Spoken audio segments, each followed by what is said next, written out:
Well, it is a great pleasure to welcome my friend, former Prime Minister of Norway, Jens Stoltenberg, back to the Oval Office. The last time he was here, he came as a Prime Minister. He's now the Secretary General of NATO, and we've had an excellent discussion. Before I mention some of the topics that we discussed on NATO, let me just say a couple of things. First of all, I had a chance this morning to talk to Governor Abbott of Texas to express condolences for the terrible flooding that's been taking place there. Our thoughts and prayers are with the families and the communities that have been affected by some of these devastating, record-breaking floods. I assured Governor Abbott that he could count on the help of the federal government. We have FEMA personnel already on the ground. They are coordinating with Texas emergency management authorities, and I will anticipate that there will be some significant requests made to Washington. My pledge to him is that we will expedite those requests to make sure that both search and rescue operations, where necessary, but also recovery operations occur as efficiently and as quickly as possible. The second thing I want to just mention very quickly. Last week, Congress obviously was busy. It left town without finishing necessary work on FISA and some of the reforms that are necessary to the Patriot Act. I said over a year ago that it was important for us to properly balance our needs for security with civil liberties. And this administration engaged on a bipartisan, bicameral basis, talking to Republicans and Democrats about how we could preserve necessary authorities but provide the public greater assurance that those authorities were not being abused. The House of Representatives did its work and came up with what they've called the USA Freedom Act, which strikes an appropriate balance. Our intelligence communities are confident that they can work with the authorities that are provided in that act. It passed on a bipartisan basis, and overwhelmingly, it was then sent to the Senate. The Senate did not act, and the problem we have now is that those authorities run out at midnight on Sunday. So I strongly urge the Senate to work through this recess and make sure that they identify a way to get this done. Keep in mind that the most controversial provision in there, which had to do with the gathering of telephone exchanges in a single government database, that has been reformed in USA Freedom Act. But you have a whole range of authorities that are also embodied in the Patriot Act that are non-controversial, that everybody agrees are necessary to keep us safe and secure. Those also are at risk of lapsing. So this needs to get done. And I would urge folks to just work through whatever issues can still exist. Make sure we don't have, on midnight Sunday night, this task still undone because it's necessary to keep the American people safe and secure. Now, with respect to NATO, obviously this is a challenging and important time for NATO, and we are very lucky to have General Secretary Stoltenberg at the helm during this time. We had a chance to discuss the situation in Ukraine and the increasingly aggressive posture that Russia has taken. And we affirmed that NATO is the cornerstone, not just of transatlantic security, but in many ways is the cornerstone for global security. In Wales, we were able to not only affirm the intentions of the alliance to uphold its Article 5 obligations, but we also put in place a whole host of measures to reassure frontline states and to put in place what we call the Readiness Action Plan. That is currently being implemented, and I was pleased to hear that not only the United States, but our other NATO allies have been doing what's necessary to make sure that we have positioned the resources and assets necessary to protect all NATO members. We also reaffirmed the importance of implementing the Minsk Agreement and ensuring that Ukraine is able to enjoy the same territorial integrity and sovereignty as any other country. And we'll continue to support Ukraine through the NATO-Ukraine partnership that predates the crisis that occurred both in Crimea and now in eastern Ukraine.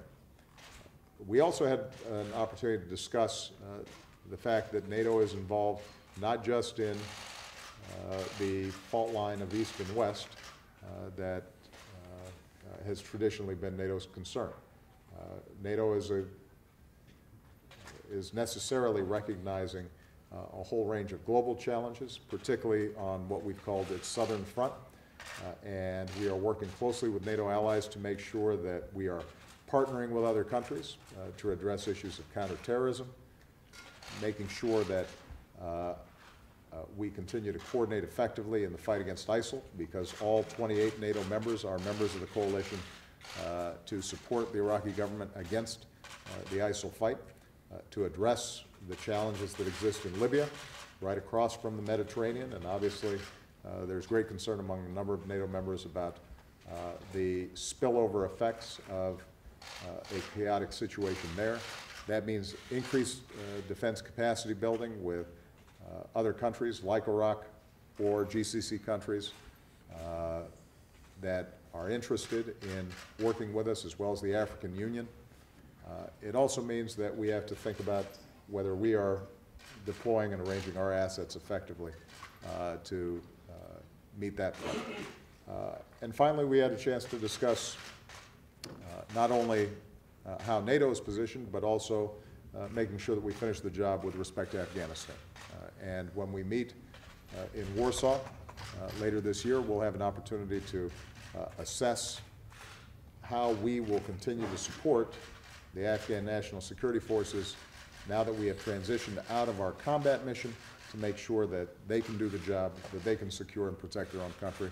That will require resources, training, and assistance from not only the United States, but also from all NATO countries. And I'm very gratified that the General Secretary, I think, has made this an important focus of the work that's to be done. So we have a busy agenda. There are many challenges. The one thing that we know is that NATO is going to be a central component of us being able to meet those challenges. As the strongest alliance in the history of the world, we need to make sure that each member country is properly resourcing and committing to the NATO missions that have been set forth. That's the only way that we're going to maintain the kind of collective self-defense that has been the hallmark of peace and prosperity for many, many decades now. So, yes. Thank you. It's great to be back in the White House and to meet with the President of the United States, Barack Obama. And Barack, it's great to meet you again, also because I feel that we have very much developed a common understanding of that the alliance is facing a new security environment. And I would like to start to thank you for everything that you personally have done to show leadership in a time where we really need US leadership. And also the initiative you took, the European Reassurance Initiative, which you launched a year ago, and which has been of great importance when it comes to US presence in Europe. And the US military presence in Europe is key to provide reassurance to all allies. And I have traveled around in Alliance, and all the places I have gone, I have met US servicemen and women. And the message they send is the same, that America stands with Europe. Europe and America stand together. and NATO will defend and protect all allies against any threat. This is even more important because we are facing new threats, new challenges, coming both from the east and from the south. And as you stated, or as you said, we are adapting, we are responding, we are increasing the readiness and the preparedness of our forces. European allies are taking the lead in establishing a spearhead force, or a very high readiness joint task force. And in addition, we have the great commitment and the contributions from the United States. And altogether, this is the biggest reinforcement of our collective defense since the end of the Cold War. And we are also setting up command and control units in all the eastern allied countries, underlining that the NATO is present. NATO is there to protect and defend all allies. We discussed Crimea, Ukraine, and the importance of the full implementation of the Minsk agreements. That's the path to peace, and I urge all parties to fully implement the Minsk agreements, and Russia to stop supporting the separatists and to withdraw all its forces from eastern Ukraine. When it comes to the south, I welcome that all NATO allies are contributing to the US-led coalition against ISIL. NATO, in addition, support countries in the region to increase their ability to defend themselves, to create stability. And the aim is to be able to project stability without always deploying large number of forces. And defense capacity building is therefore key to NATO. We have increased our support for Jordan. We are in the process of developing defense capacity building for Iraq. And we stand ready to do so also in Libya when the situation on the ground allows. And of course, we will continue to support Afghanistan, also after the end of our current mission, to continue to support the Afghans to be able to take care of their own security also in the future. All of this will require resources, both for collective defense, for cooperative security, for defense capacity building, and therefore very high on my agenda. The main topic I raise in all capitals I visit is the importance of delivering on the defense investment pledge we made to stop the cuts in defense budgets and to start gradually to increase and to aim at 2%. US is already well above that, so this is something which is about other allies, and I spend a lot of time urging them to increase their defense budgets because we need more resources to be able to deliver what we have promised, both when it comes to collective defense and when it comes to cooperative security. We will meet again all allies will meet again at the NATO summit in July in Warsaw, 2016. I'm looking forward to that because that will be a basis for take stock of the progress we have made, but also to chart the course forward. And the key issue is always the unity, the cohesion of the alliance. And I'm very grateful for your strong personal commitment to the alliance, to transatlantic security, and I'm looking forward to continue to work together with you. Thank you. Thank you. Thank you. Thank you. Thank you, everybody.